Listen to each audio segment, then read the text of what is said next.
Vale, vamos a empezar con la clase. Prácticamente ustedes vamos a recordar algunas cosas de la clase que vieron ustedes en el primer examen parcial, que hablábamos de lo que era la placenta y las membranas ovulares. ¿Se acuerdan ustedes? O vamos a recordar lo que es la fisiología y todas las funciones que tienen estas estructuras. Prácticamente la placenta es una estructura rica. Es una estructura y un órgano que no solamente mantiene y nutre al bebé, sino también mantiene lo que es la comunicación entre la madre y el feto. Prácticamente todo el embarazo, la mamá se encarga del bebé, ya sea su nutrición, con el paso del oxígeno, con la eliminación de los desechos. Prácticamente la placenta sustituye muchas de las funciones que va a realizar el bebé hasta que nazca. Este es un párrafo de su libro de texto. Acuérdense que la bibliografía para esta clase es su libro de texto. Es la obstetricia de Williams, la 25 edición.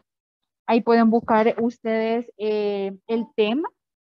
Hay 2 capítulos. Está el capítulo de lo que son las anomalías de la placenta y hay un capítulo también en lo que son las anomalías del líquido amniótico. Prácticamente podemos decir que la placenta, a pesar de todo lo que ya hablamos, de que es importante durante todo el embarazo, también es bastante importante que en el momento de la atención del parto, ustedes revisen que la placenta esté completa, que no haya quedado ningún cotiledón, ninguna membrana, nada en la cavidad uterina, porque si no, en muchas ocasiones eso les puede generar lo que es un sangrado, una hemorragia uterina normal. Por eso es importante que ustedes tengan cuidado al momento de la revisión del canal. Quien ya ha entrado a ver un parto se ha dado cuenta que después de que nace el bebé, prácticamente eh, salen posteriormente lo que es la placenta, las membranas, y hoy con el uso de la oxitocina como MATEP, lo que hacemos es disminuir en lo mínimo que una paciente pueda presentar una hemorragia obstétrica. Hasta ahorita todos escuchan bien sin ninguna complicación. Sí, doctora. Sí, doctora. Sí, doctora. Vale. Entonces vamos a continuar. Entonces, gracias a todos los adelantos y que hoy conocemos mejor las cosas, nos podemos dar cuenta de que la placenta también la podemos mandar a estudio. Hay muchas patologías como la corioamnionitis, que la corioamnionitis es la infección de lo que son la placenta, las membranas, parte del líquido amniótico, y otras patologías como las preeclampsias graves, los síndromes de HELLP, todas las patologías infecciosas que ustedes pueden presentar. Ustedes pueden realizarle el estudio histopatológico, que es que van a mandar la placenta a anatomía patológica. Viene el patólogo, le hace todos los cortes necesarios y le manda la información relevante de la paciente. Entonces, por eso es importante que en ciertas patologías mandemos a estudio nuestra placenta. Hablemos un poquito del desarrollo de la placenta. Esta clase ustedes ya la recibieron en sus primeras clases de este ciclo y solamente vamos a hablar de ciertas cosas importantes. Su libro de texto menciona que la placenta es un órgano fantástico, que prácticamente él solo cumple múltiples funciones. No solamente con el hecho de nutrir al bebé, no solamente de generar el lazo del bebé con la mamá, sino también produce muchas hormonas, produce muchos mecanismos de comunicación entre la mamá y el feto, y por esa razón la placenta es un órgano importantísimo. Vamos a quedarnos quizás en esta parte de la foto, donde vamos a hablar un poquito de la placenta y nos vamos a ir a recordar ciertas cosas. Lo primero que vamos a recordar es que más o menos ahí por el día 6 o 7, después de que se da la fecundación, viene lo que es el blastocisto, y este se va a implantar en lo que es la cavidad uterina. Y en ese momento se va a dar lo que se va a dividir en 3 fases para que se pueda implantar correctamente la placenta. La primera fase es la posición. La posición es nada más entrar en contacto con el blastocisto, literalmente se topa a lo que es la pared uterina. Luego viene lo que es la segunda etapa o la segunda fase, que es la adhesión. La adhesión es ya cuando está el contacto físico incrementado entre lo que es el blastocito con la decidua del útero. Y la tercera fase de lo que es la implantación de la placenta es la invasión. Ya en la invasión ya estamos hablando de que hay una penetración y como su palabra lo dice, es una invasión del sincitio trofoblasto y del citotrofoblasto. Y ya este penetra lo que es la decidua y ya se va metiendo más en lo que es el miometrio y ya va teniendo contacto con la vasculatura del útero. Esto ocurre, ya vimos, en los primeros 7 días posteriormente a la fecundación. Entonces, para que una implantación se dé con éxito, debe de haberse penetrado por lo menos en los primeros 20 días. Posteriormente a eso va a ser mucho más difícil y ahí es donde se presentan a veces lo que son hematomas atrás de la placenta. A veces lastimosamente tenemos pérdidas en el primer trimestre del embarazo y es por eso, porque debe de darse todas estas fases que vamos hablando para que se dé una buena implantación de la placenta. Una vez que la placenta ya está implantada completamente y correctamente, entonces viene el trofoblasto y se diferencia aún más y ya va a tomar otras 2 vías. Pero prácticamente lo importante que tenemos que recordar son estas fases para que haya una invasión adecuada y correcta de la placenta. Vale. Si seguimos hablando de cosas importantes sobre la placenta, tenemos que tener presente que la placenta va a presentar 2 partes bien definidas. Una parte que está en contacto con el feto y una parte que está en contacto con la madre. Cuando hablamos de la parte que está en contacto con el feto, podemos decir que es una unidad. Prácticamente es lo que está como adherido y por eso es la parte fetal, pero está íntimamente unido o adherido a la parte materna. Esta parte está cubierta por lo que es el citotrofoblasto y ahí es donde vamos a encontrar que está bien vascularizada. Vamos a encontrar arterias, vamos a encontrar venas endometriales y estas son las que atraviesan la cubierta a través de la abertura de su interior y se abre finalmente al espacio. La otra parte va a ser la parte materna y esta parte prácticamente está constituida por lo que es la decidua basal. Esa más o menos va a finalizar o se va a estar formando a final del 4º mes y prácticamente la mayor constitución de esta es por la decidua basal. Vaya, cosas importantes que también tenemos que saber. Ya desde que yo inicié la clase se lo dije, que es un órgano importantísimo y que para mí me parece que es de suma importancia que hablemos de esto.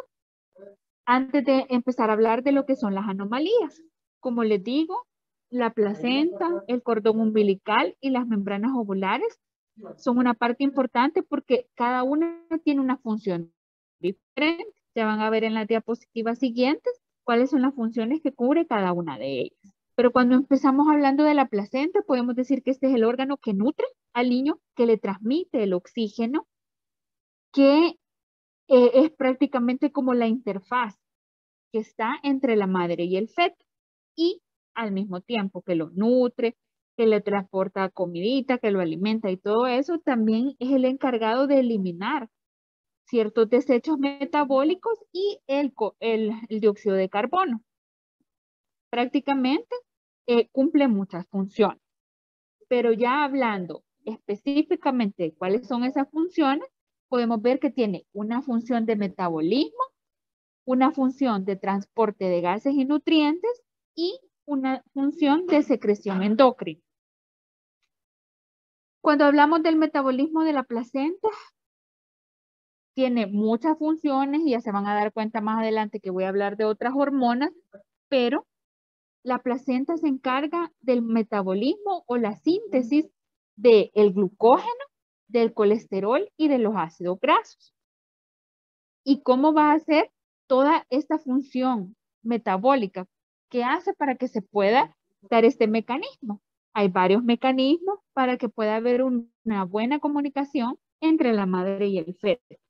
Y esa transferencia placentaria se hace por varios mecanismos, dentro de los que tenemos el transporte pasivo mediante la difusión simple, la difusión facilitada, el transporte activo y la pinocitosis.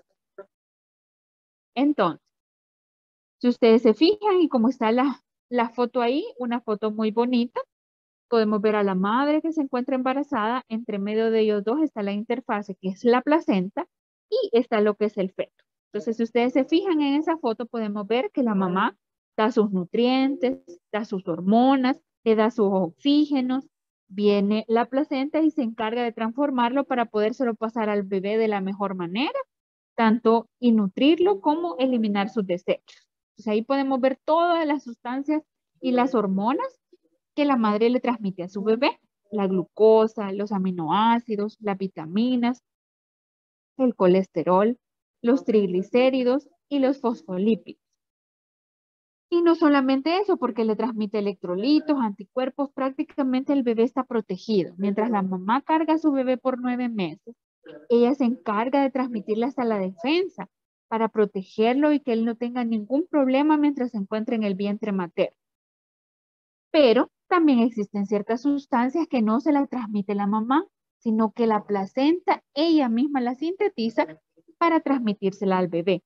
Y dentro de estas hormonas sintetizadas por la placenta tenemos la tirotropina coriónica humana, la corticotropina coriónica humana, la somatostatina coriónica humana y el lactógeno placentario humano. Vaya, hasta aquí y todo lo que he hablado hasta este momento prácticamente son cosas que ya revisaron en sus clases anteriores. Hablábamos de la fisiología, hablamos de la importancia que tiene la placenta en cuanto tanto a la mamá como al feto. Pero de aquí en adelante también quiero que conozcamos porque cómo vamos a saber una patología, cómo vamos a saber que una placenta no es normal, cómo vamos a saber que un canal no está bien, si no sabemos primero qué es lo normal. Estas son las características que ustedes nunca deben de olvidar de una placenta normal. Lo típico es que sea una placenta en forma discoide. Su libro de texto lo reporta como una forma ovalada. Su diámetro, quiero que no se vayan a confundir, porque estos parámetros que yo les estoy dando ahorita en esta diapositiva, estos parámetros prácticamente son rangos, lo que nosotros esperamos que sea normal. Su libro de texto habla específicamente cuáles son las medidas, cuál es el peso, cuál es el grosor y lo vamos a ver en las diapositivas adelante. Pero esto es el rango para que ustedes lo tengan presente, cuál es el rango de normalidad de una placenta. Lo ideal es que sea forma discoide o forma ovalada, que tenga un diámetro de 15 a 20 milímetros, que tenga un peso de 500 a 600 gramos, que tenga un grosor de 2 a 3 centímetros y sus bordes sean continuos con los sacos amnióticos y que el corio esté roto. Pero entonces, estas son las características que nosotros tenemos en un rango. Pero ¿qué dice su libro de texto? Su libro de texto dice, redundando la palabra, dice textualmente lo que nosotros esperamos en una placenta. Dice que una placenta normal debe pesar 470 gramos más o menos. Va a ser redonda u ovalada y tiene un diámetro de 22 centímetros con un grosor central de 2.3 centímetros. Esta dice que va a estar compuesta por un disco placentario que tiene membranas extraplacentarias y que va a tener el cordón umbilical. El cordón umbilical, como ustedes saben, donde está el cordón umbilical, esa es la cara fetal. Entonces, vamos a ver que ese cordón umbilical debe tener sus 3 vasos.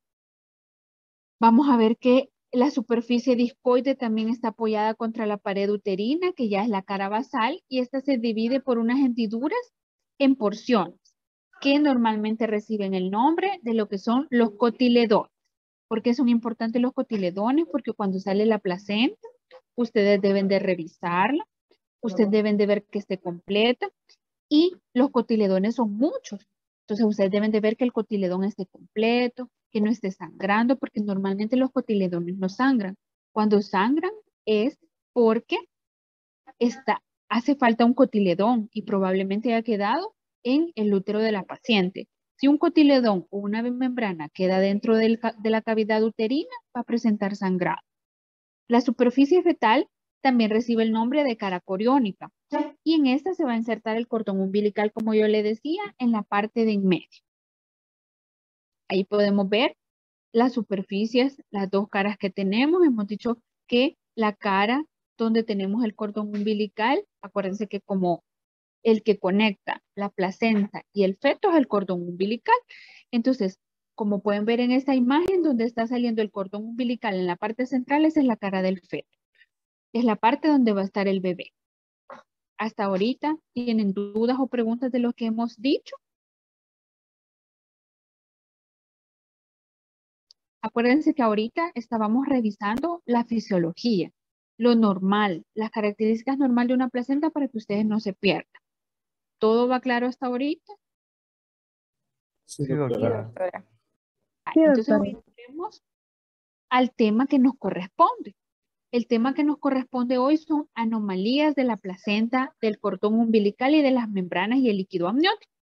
Entonces, empecemos hablando de las anomalías de la placenta. Ya revisamos en las diapositivas anteriores cuáles son las características, lo que tenemos que tener presente en cuanto a revisar una placenta normal. ¿Por qué les explico estas cosas? Porque cuando ustedes entran a atender un parto vaginal normal, cuando ustedes sacan al bebé, posteriormente a eso, y uno de los pasos, si ustedes lo recuerdan bien, es revisar la placenta.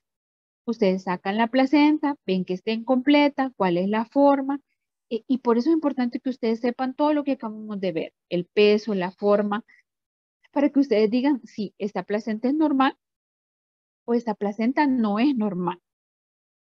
Veamos cuáles son las anomalías que puede presentar la placenta. La placenta puede presentar anomalías en el peso y en la forma. Puede tener anomalías en el tamaño. Puede tener anomalías en la implantación anormal de esta. Puede ser que se implante en un lugar no habitual de lo que uno espera. Puede ser que tenga malformaciones. Puede ser que tenga trastornos de la circulación y puede ser que tenga tumores de la placenta. Vamos a empezar describiendo cada una de estas para que ustedes las tengan presentes. Primero, empecemos por las anomalías del peso y del tamaño. Cuando hablamos del peso, acuérdense que habíamos visto en una diapositiva el rango, pero según su libro de texto dice que más o menos usted esperaría que en promedio una placenta normal pese 475. Aquí podemos ver que todas las placentas que pesan más de 650 gramos, eso es anormal. Y eso es un peso mayor de lo que nosotros esperamos. ¿Qué enfermedades nos pueden dar esas placentas grandes? La diabetes mellitus, si la paciente ha presentado sífilis y su inmunización RH, si el niño tiene eritroblastosis fetal, si el bebé tiene anemia fetal crónica o si tenemos un síndrome de transfusión entre los gemelos. Cuando la placenta pesa menos de 350, podemos decir que esa placenta es muy pequeña y tiene bajo peso. ¿Y en qué bebés vamos a ver este tipo de placenta?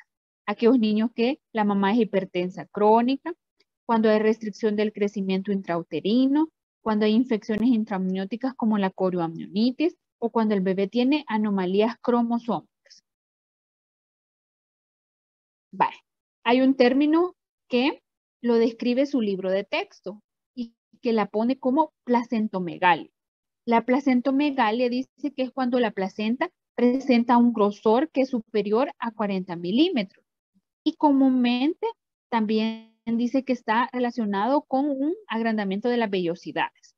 Se dice que normalmente debe de haber una alteración o una comorbilidad materna y normalmente presentamos esas pacientes grandotas con mayor grosor, principalmente cuando las señoras tienen diabetes, cuando tienen anemia graves, cuando los niños han tenido hidrofetal, cuando están en contacto con un agente infeccioso, como la sífilis, la toxoplasmosis, el parvovirus, el citomegalovirus. Entonces, prácticamente todas esas patologías es común que presenten esta placentomegalia. Vale. Hoy hablemos de las anomalías. Ahorita vamos dejando ya casi una por una. La anterior fueron las anomalías del peso de la placenta. Hoy vamos a ver las anomalías de la forma. Si usted recuerda en su libro de texto, dice que una placenta es normal cuando es ovalada, cuando es discoide. Eso es lo que uno espera. Y que tenga todos sus cotiledones sin ningún problema.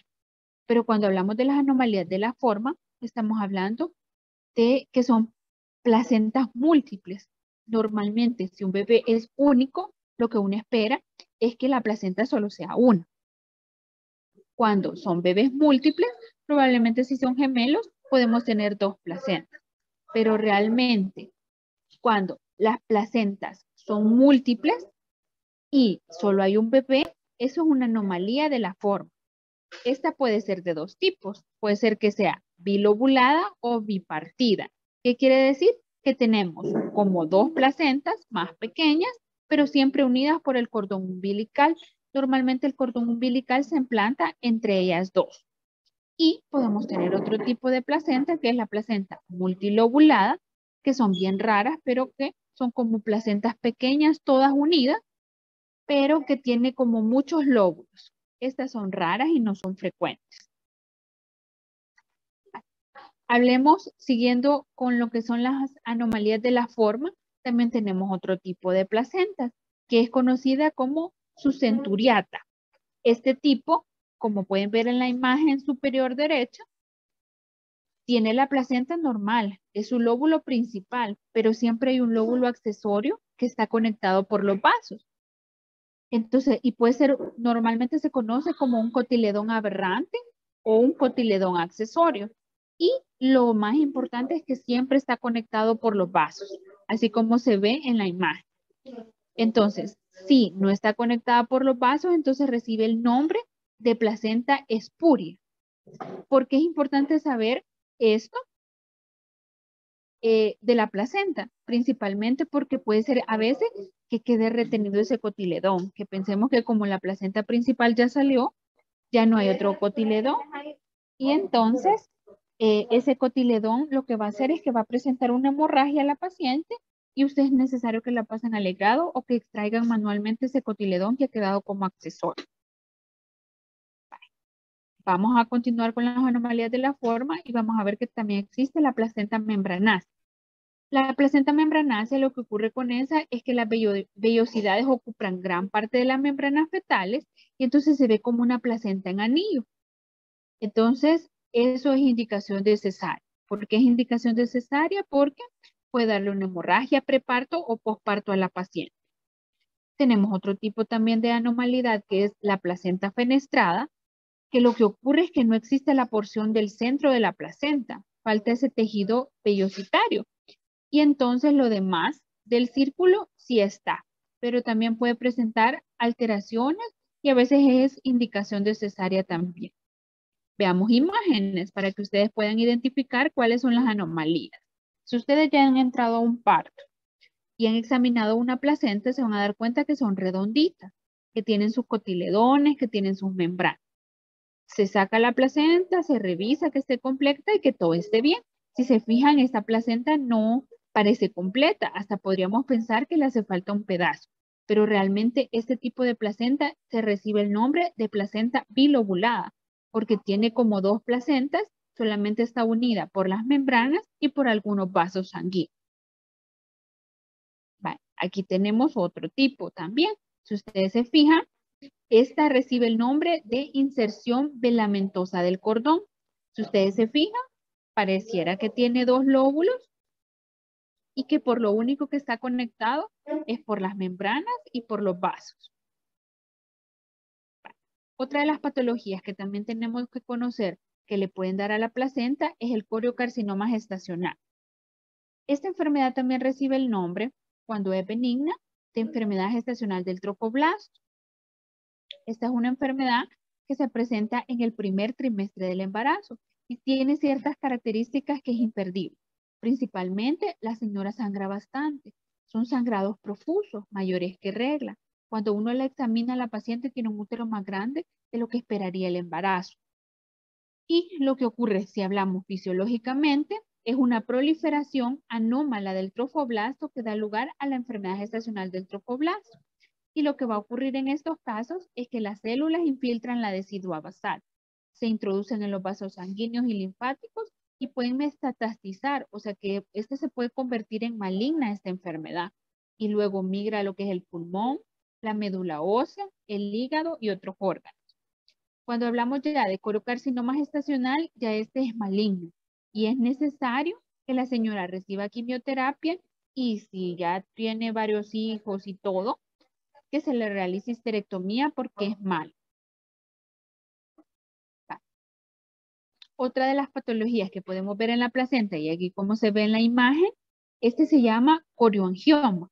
Este, al contrario del anterior que veíamos que era maligno, este es un tumor benigno. Y entre los hallazgos que podemos encontrar o exámenes que podemos mandar es la medición del alfa-fetoproteína en suero.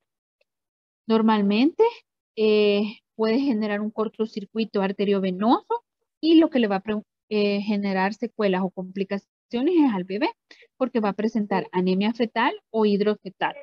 Y en la madre, las complicaciones que podemos tener son hemorragia preparto, un parto prematuro, una restricción del crecimiento fetal y anomalías de líquido amniótico. Entonces, prácticamente lo que se debería hacer es como la oclusión del vaso o una ablación, pero realmente ahí tenemos que valorar riesgo-beneficio, porque acordemos que hemos dicho que la placenta le transmite toda la nutrición y todo al bebé. Entonces ahí realmente en nuestro país estamos bastante limitados porque no realizamos procedimientos intraúteros. Entonces por esa razón es importante que se identifique a tiempo, pero nosotros no realizamos ningún procedimiento intrauterino, teníamos que esperar a que el bebé nazca. Ahí pueden verlo en la imagen mucho mejor, que es ese como hematoma grandote que tiene la placenta. Vaya. ¿Qué más alteraciones podemos tener de la placenta? Estas son las más frecuentes y las más importantes. Quiero que presten bastante atención porque es lo que más frecuente van a ver ustedes, ya sea en la unidad de salud o cuando se encuentren en su año social, que son la placenta increta, percreta, acreta o la placenta previa. Prácticamente esto es bien fácil de diagnosticar porque usted por lo menos debe de mandar mínimo 3 ultrasonografías en cada uno de los trimestres del embarazo.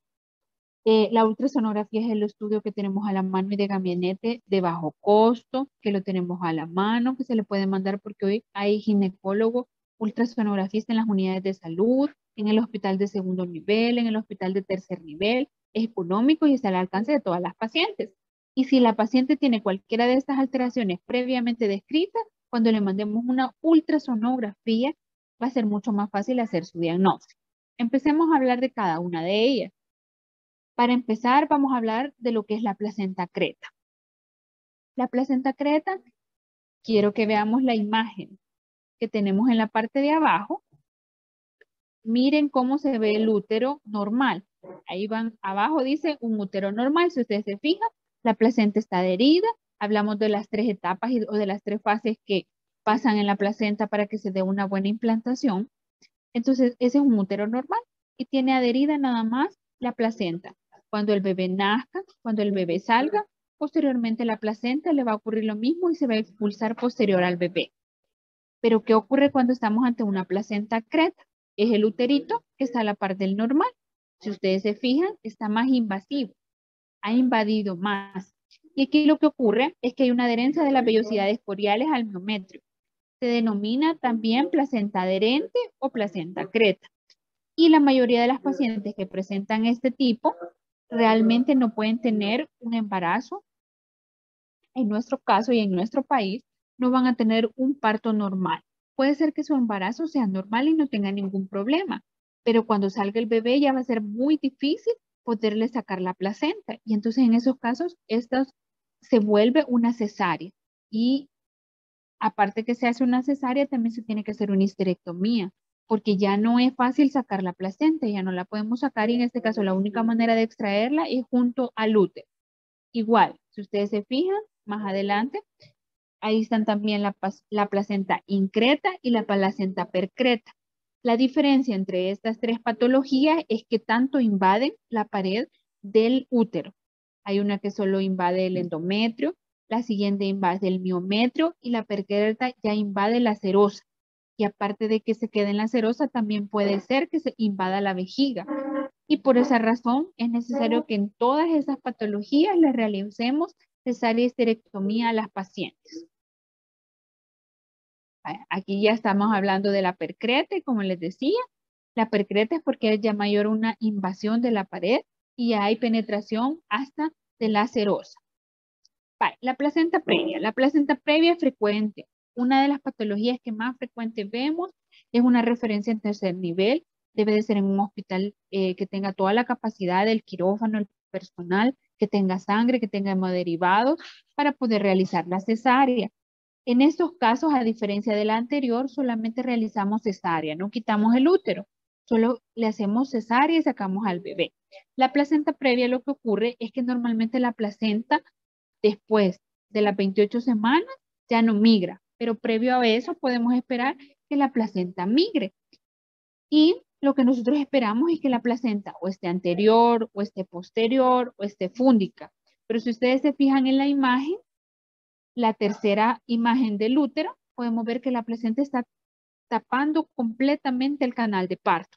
Y si la placenta tapa el canal de parto, no podemos verificar un parto vaginal normal porque está obstruyendo el canal del parto. Entonces, por esa razón, en estos casos es necesario que se realice una cesárea, se extraiga el bebé y también la placenta. ¿Qué es importante? Tenemos que saber qué tan cerca del orificio interno del útero se ha implantado el blastocisto. Por eso es importante porque entre más cerca esté o más lo excluya, es mucho más difícil poder retirar la placenta completamente. Por eso es importante que en los casos de que le llegue a usted en la unidad de salud una paciente que tenga una ultra que diga placenta previa y sea más de 28 semanas, usted tiene que tener presente que la debe de referir lo antes posible a el hospital que le quede más cerca para que decidan en qué momento se le va a realizar la cesárea. ¿Qué otra patología pueden presentar la placenta? Las calcificaciones placentarias. Las calcificaciones placentarias prácticamente son como microinfartos y eso se puede deber a la vascularización que tiene. A veces son cúmulo de calcio y lo que quiere decir es que la placenta ya se está volviendo un poco vieja.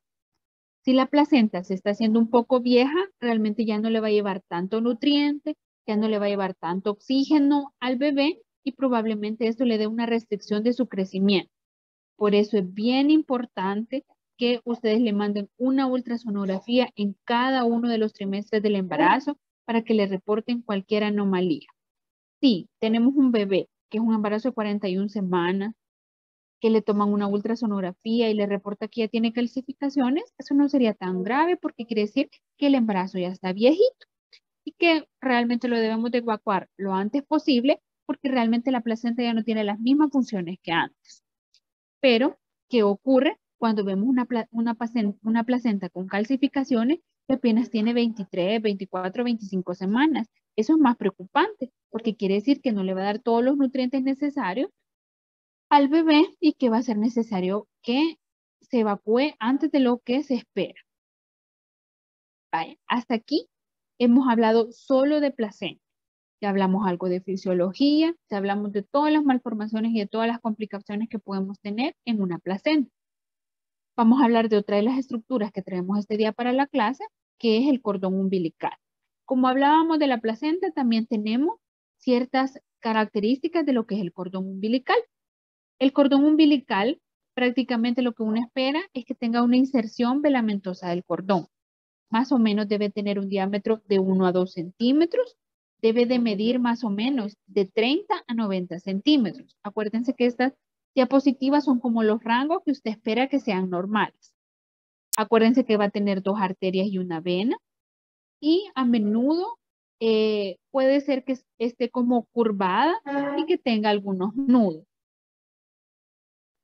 Según su libro de texto, y ya como vimos, hay características específicas, como hay características específicas para la placenta, dice que el cordón umbilical debe de medir más o menos de 40 a 70 centímetros de largo. Y muy pocos, y es bien raro, van a medir menos de 30 o más de 100. Se dice que la longitud del cordón se ve influenciada positivamente por el volumen de líquido amniótico y por la movilidad del bebé. Y se han hecho varios estudios, por eso respaldan lo que ellos están diciendo para decir que se relaciona con que tenga buena movilidad y una buena nutrición dependiendo del cordón. Vaya, entonces, vamos a ver cuáles son las alteraciones que puede presentar el cordón umbilical. Podemos tener alteraciones de la longitud. Acuérdense que ya revisamos según libro de texto y según alguna diapositiva, cuál es lo normal que esperamos del cordón. Si el cordón es muy corto, acuérdense que según su libro de texto es menos de 30, puede ser que esté asociado con restricción del crecimiento intrauterino, con malformaciones congénitas, con sufrimiento durante el parto y aumenta al doble que el niño pueda fallecer en cualquier momento. Si el cordón es más largo, se relaciona con prolapso de cordón, con formación de nudos, con sufrimiento y con pérdidas fetales. Cuando hablamos del diámetro del cordón umbilical, se dice que cuando el diámetro lo único que nos está indicando nos permite saber la condición del feto. Si el cordón está muy delgado, se relaciona más que todo con restricción del crecimiento y muchas veces cuando está mayor el diámetro es porque el bebé está macrosómico o está bien gordito. Vaya, pero entonces, ¿cuáles son las malformaciones que podemos ver o anomalías en el cordón umbilical? Las dimensiones del cordón, si el cordón está torcido o no, si se hacen nudos, hay nudos verdaderos y nudos falsos que pueden verse en el cordón umbilical, si hay desplazamiento del cordón, si hay anomalías de la inserción, si hay anomalías vasculares o si hay tumores. Bye. Cuando hablamos de las anomalías de las dimensiones del cordón, vamos a ver lo que estábamos viendo, que es casi lo mismo que ya hablamos, si está corto o está largo. Si está corto, puede ser que haya dificultad del descenso de la presentación y entonces le va a costar al bebé bajar. Y también puede ser que tenga o interfiera en el intercambio gaseoso. Si el cordón está largo, ya habíamos visto, puede ser que hayan prolapsos del cordón, que un prolapso de cordón es una cirugía de emergencia. Debe ser sacado inmediatamente al bebé y puede ser que esté relacionado con sufrimiento fetal agudo. Otra de las alteraciones que podemos tener en el cordón es cuántos vasos tiene. Ya dijimos previamente que debe de haber 3 vasos, 2 arterias y una vena. Muchas veces no encontramos esos vasos. Aquí podemos ver las imágenes. Puede ser que solo tenga 2 vasos, puede ser que solo tenga un vaso y eso muchas veces está relacionado con cromosomopatía. Por eso es importante que cuando ustedes reciban al bebé después de un parto, ustedes liguen bien el cordón y identifiquen que tengan los 2 vasos correctamente. Otras alteraciones que podemos tener son la inserción del cordón. Nosotros habíamos dicho desde el inicio de la clase que el cordón normalmente va insertado en la parte media, de una manera voluminosa, como un velo en medio de la placenta. Entonces, dentro de las anormalidades de la inserción, podemos ver que él se inserta marginalmente, o sea que se inserta en la periferia de la placenta, o sea en los bordes laterales. Es poco frecuente, se presenta en el 7% de las placentas. También puede tener una inserción bifurcada, que lo que nos quiere decir es que se abren 2. Y entonces lo que ocurre es que ya la gelatina de Wharton ya no lo protege tanto, entonces a veces tienen a comprimirse, a torcerse y a trombosarse. Otra de las anomalías que podemos presentar son los nudos. ¿Se acuerdan que les había dicho que pueden haber nudos falsos y nudos verdaderos? Los nudos falsos solo son abultamientos que sobresalen en la superficie del cordón, pero los nudos verdaderos sí ya son nudos como que ustedes estuvieran amarrando los zapatos. El bebé se da tantas vueltas en el útero, más si tiene abundante líquido amniótico, que se mueve tanto que genera un nudo y al momento en que se cierra ese nudo, ya no pasa el oxígeno. Es poco frecuente, se presenta en el 1% de los casos y esto está relacionado con óbito a 5 a 10 veces de lo normal. La presentación funicular. La presentación funicular del cordón umbilical, como ustedes pueden verla en la imagen, es que en el canal de parto, en vez de sacar la cabeza el bebé primero, sale el cordón umbilical. ¿Cuál es el problema en estos casos? Que cuando se dan las contracciones uterinas, se comprime el cordón, empieza a cortarse el flujo de oxígeno y entonces el niño empieza como a tener sufrimiento fetal agudo.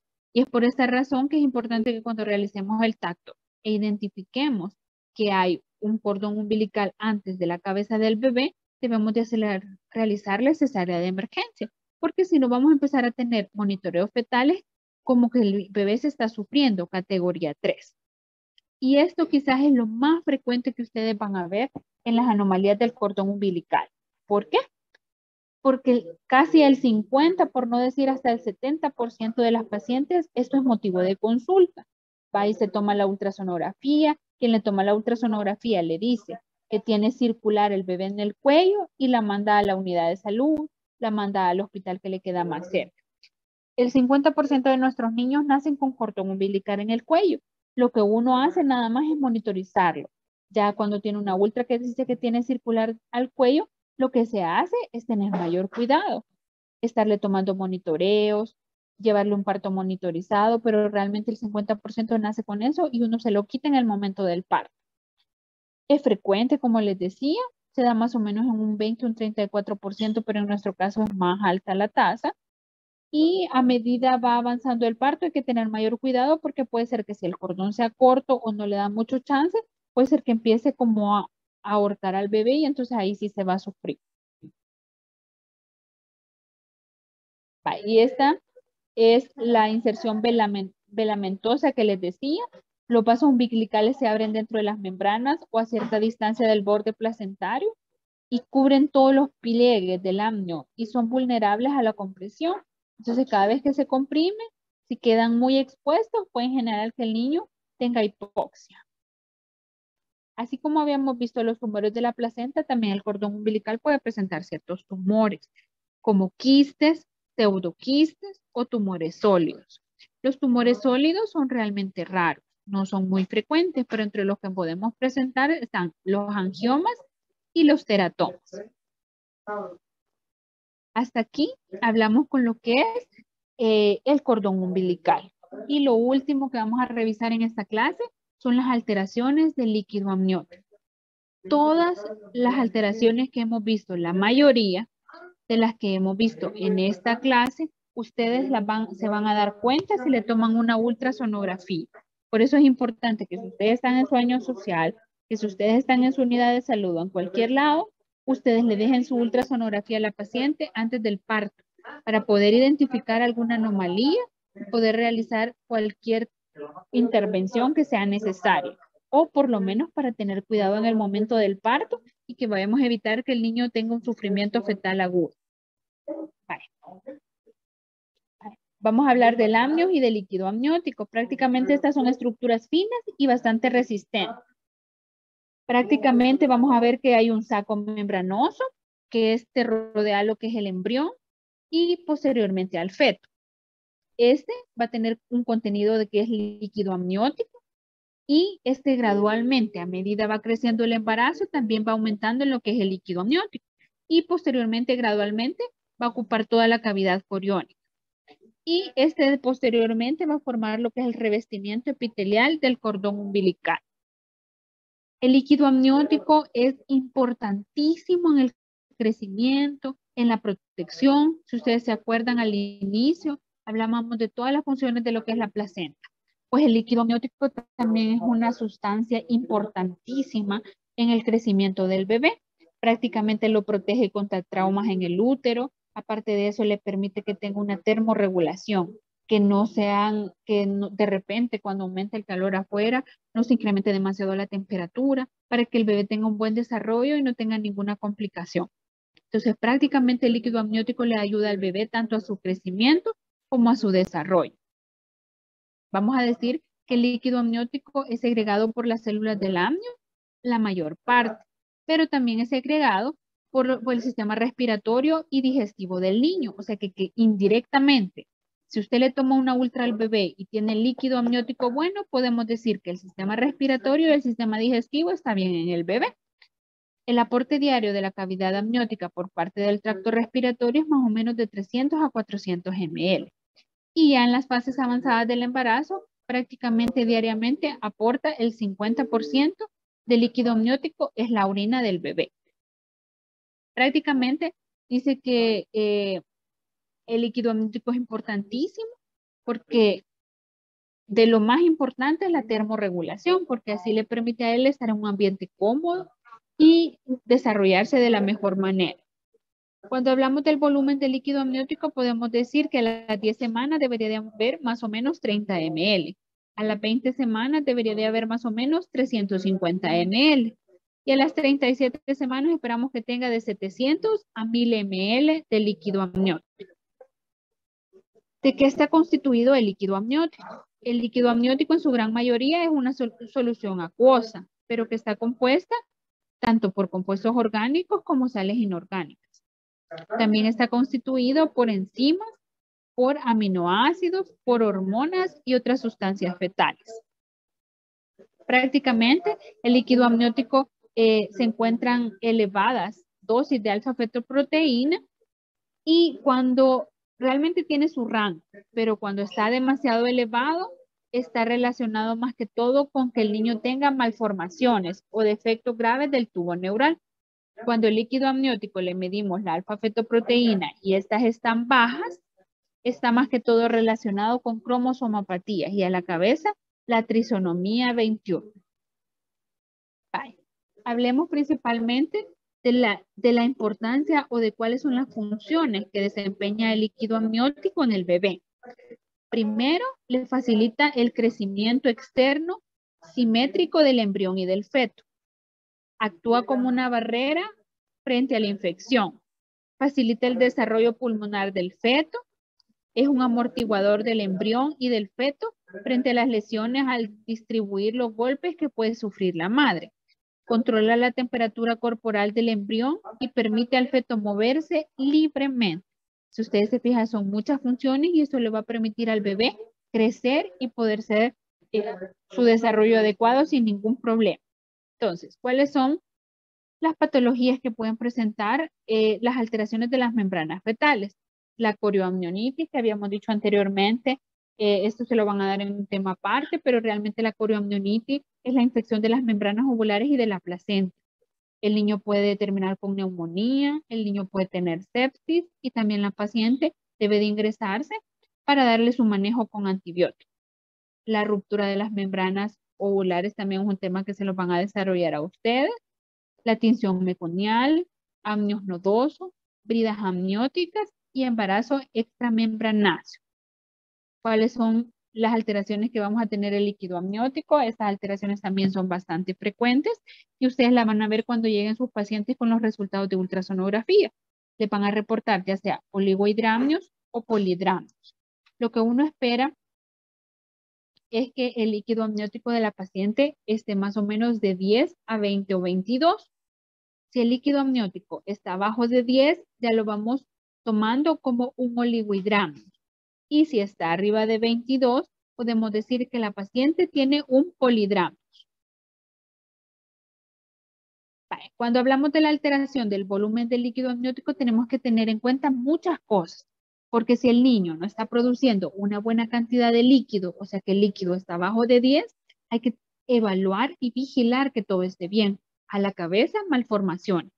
Hay que realizarle una ultrasonografía donde vamos a ver todas las estructuras del bebé. Vamos a ver que tenga un buen desarrollo del esófago, un buen desarrollo del tubo digestivo, que no tenga problemas renales, porque todas esas cosas tienen alteraciones de lo que es el líquido amniótico.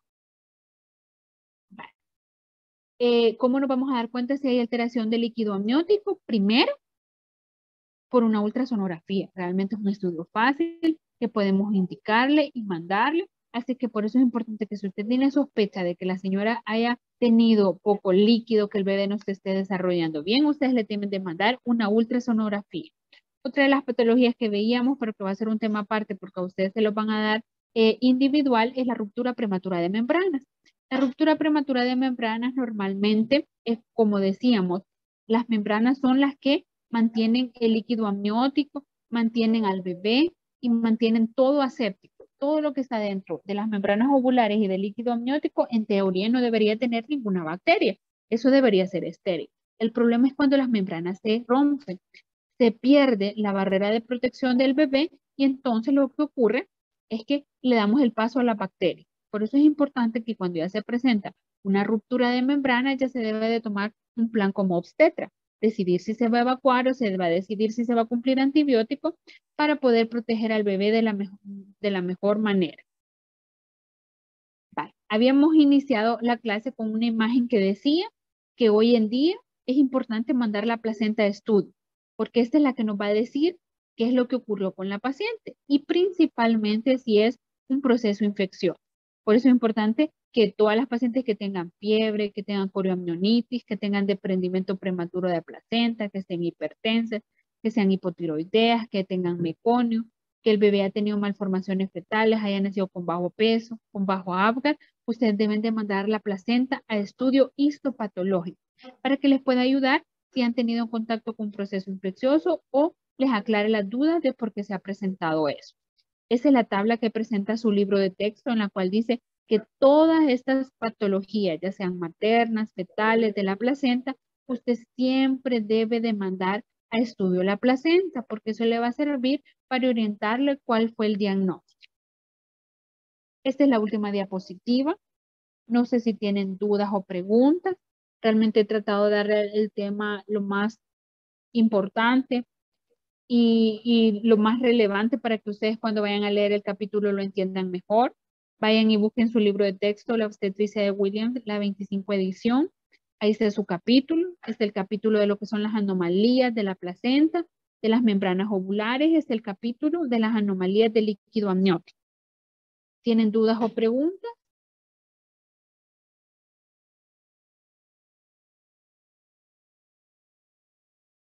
¿Todo está claro?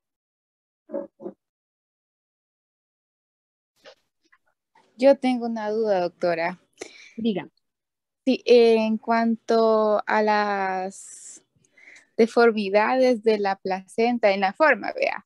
Si Sí, son sí. bilobuladas, multilobuladas, ¿esto genera algún problema en el crecimiento del bebé? No, fíjese que normalmente, si usted recuerda cuando hablábamos de la forma, decíamos que si era bilobulada siempre está en contacto con los vasos sanguíneos. Entonces, los vasos sanguíneos lo que hacen es que le siga la nutrición del bebé.